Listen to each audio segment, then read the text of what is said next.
Our next speaker is our very own David Van Doren of Global Building Technology Systems and Waffle-Crete.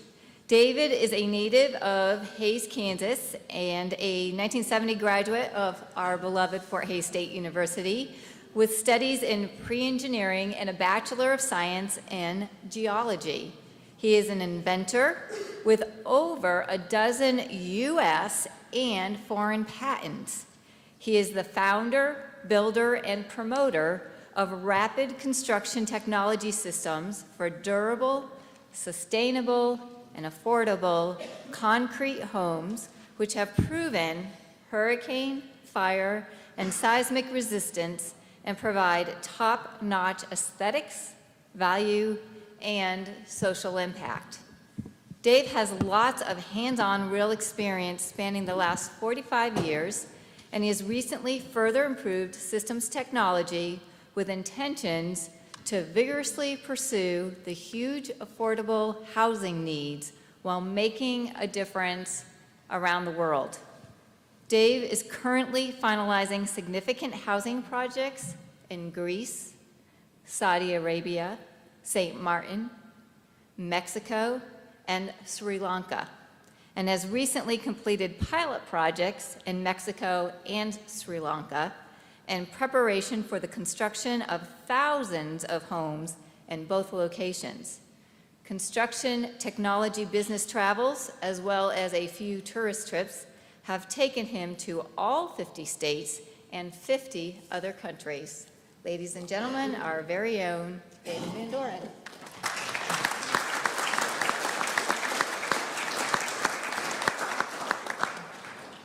Thank you, Tisa, and thank you all for being here this evening. I want to give you just a little bit of history here.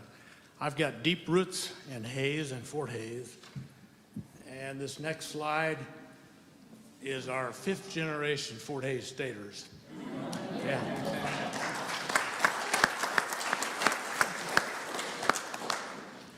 Kathy and I are 4th. No, our kids are 4th. Kathy and I are 3rd.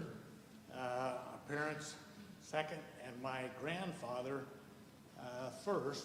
He started school here over 100 years ago when Fort Hays Normal School was in operation. That was about 1912 or 13. And then when he finished that, Fort Hays became a 4-year college, and so he went to college here. And then he began teaching here with time out for a master's degree at Columbia, but he taught here for 47 years. My other granddad was the dairy farm manager here at the farm. That was back in the day when Fort Hays produced all their own milk. And he lived right next to my great uncle, Dr. Fred Albertson, who was the namesake for Albertson Hall. They lived right next to each other on 4th Street next to the football stadium. And it was sort of funny there, this was in the dirty 30s. They shared a washing machine. And Granddad and great uncle Fred made a tool that they could pick up the washing machine and carry it back and forth. My grandmother got it 1 week, my great aunt got it the next week. And this was, I believe, a hand crank washing machine, which probably most of you have never seen. So that's just a little bit of history. And starting in about 1970, we began building concrete homes. I promised Kathy I'd build her a concrete, didn't believe it. But this was the first one up in the left corner. And about 1976, we invented the Waffle-Crete system, which you see on the bottom right. And it was primarily brought into the business for a basement wall. There was quite a demand for basement walls, and we thought we had a ringer there. But we soon found out that it was much more than a basement wall. It became used in motels and apartment buildings. And one of the first big projects we did was the apartment project, Briarwood Apartments. They're on the lower right in 1976. We built that in about 3 months. There are 2 buildings, 24 units. There was an article that came out in one of the trade magazines and told about the project. At this time, we were just a local regional construction company, and the phone started ringing off the hook, and pretty soon we had builders from all over the country that wanted to use this system. And so we went from a local regional contractor to national and then eventually international supplier of equipment, engineering, and technology. The home in the upper left was built about 1978 to keep. Before that, we had moved about 10 times, averaging about once a year, because we were building spec homes and always moved into the one that hadn't sold yet. And so we built that home to stay in. Kathy said, if you ever sell it, I'm not going. I'm staying with the house. And we did for 35 years. We stayed with the house, eventually moving into the old Van Doren homestead, which I helped build at the age of 12. My dad was a builder and a lumberyard owner, and so I had a lot of exposure to construction and concrete and masonry, and started working at the age of 14 during the summer times for contractors. I got a lot of hands-on experience, learned a lot of swear words, some in German. This last project on the bottom left is right here at Fort Hays State. We were the project manager and the designer and the building system supplier for stadium place apartments. That was about 2006. And then, of course, we got into a lot of other things besides homes, a lot of commercial projects and everything from artificial reefs to sound barriers and water tanks, you name it. This building on the bottom right, I think one of our own knows all about that. Ed contracted us to build that beer warehouse. That was a perfect Budweiser beer warehouse, underground, and kept the beer cool all the time. We built quite a few earth-sheltered homes during that same time. It was a popular thing to do in the 80s. Backing up a little bit, that Ellis County Law Enforcement Center, we built a jail back in about 73. They just remodeled it a year or so ago.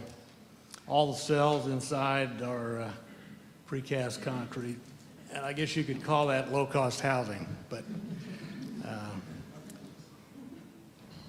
okay, here's some of the projects we've done around the world.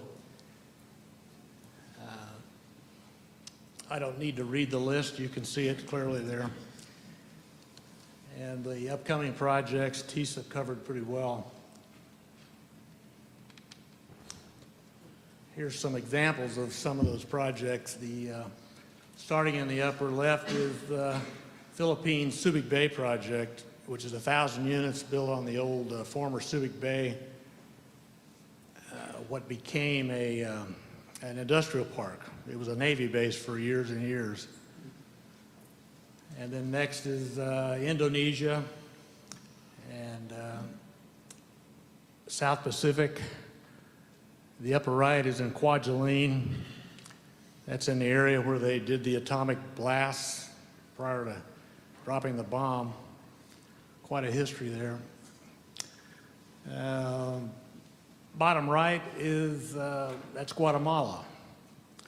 And I could entertain you for quite a while telling you stories about Guatemala. Interesting place.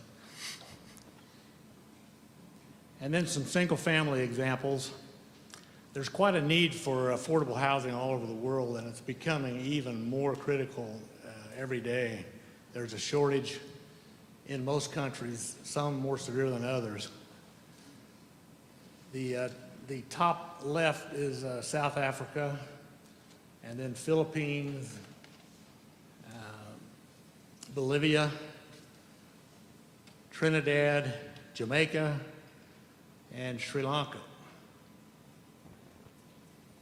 This was in Mexico just recently in Pachuca, which is about 60 miles north of Mexico City. I was down there on the project startup during the earthquake that occurred south of Mexico City.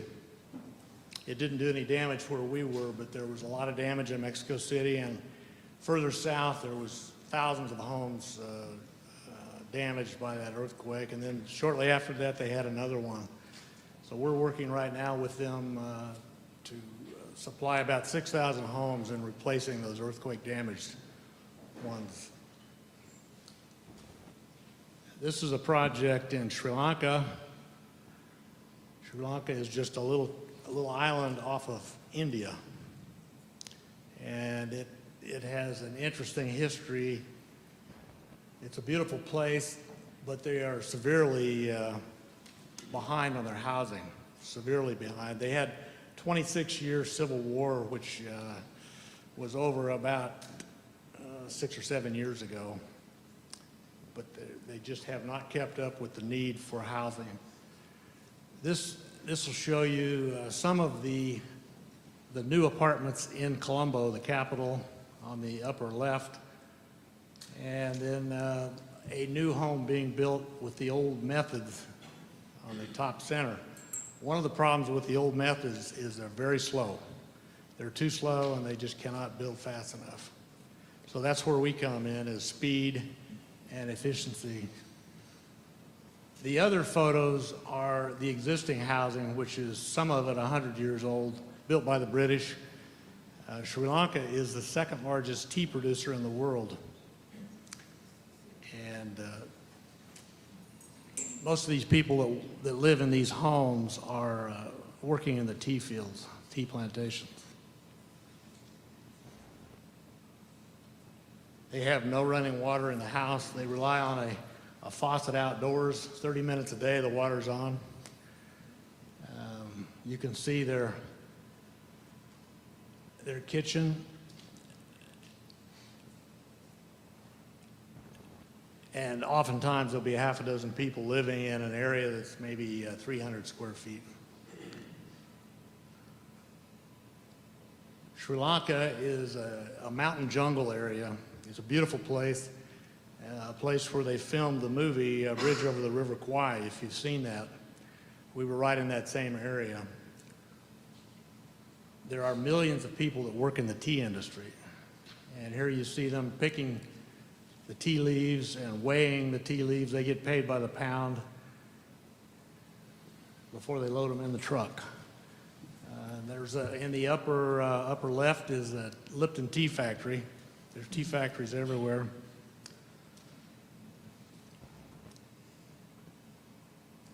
I got two questions asked most often of people that could speak English. Not many could speak English, but one of them was, where are you from and how old are you?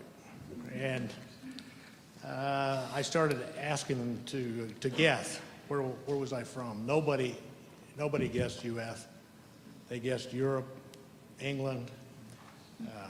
Nobody guessed U.S. And then the second question, how old are you? I made them guess again, and I have to tell you the average guess was 45. And that's because these ladies you see right here are about my age. It's been a hard life.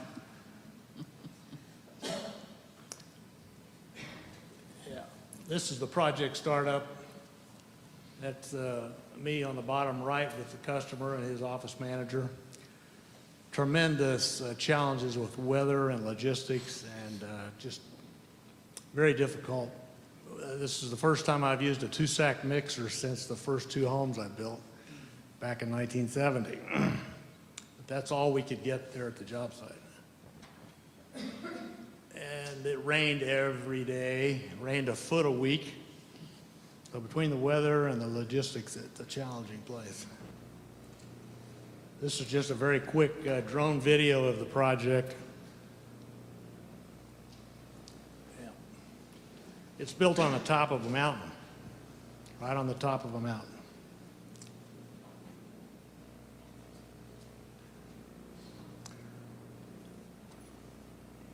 None of the workers spoke English, so there was a lot of sign language and a lot of translation going on. That's not unusual.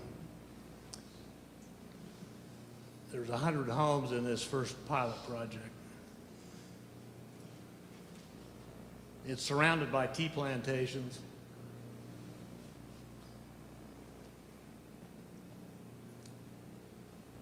And there you can see our system, lightweight Waffle-Crete grid-crete panels.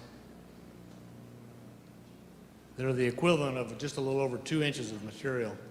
It's a very efficient use of material and very fast to put up.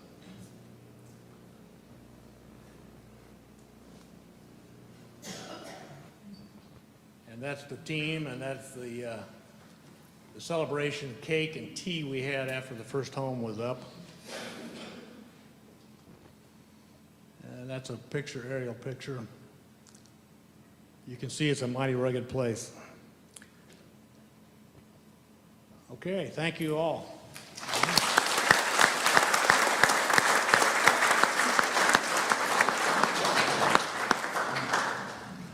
Thank you very much, Dave. You know, I've known you about 10 years, and I didn't really know the impact you were having in the world. And I want to thank you and your lovely wife, Kathy, for Hays State. We really want our students to be prepared here to go out and be engaged global citizens.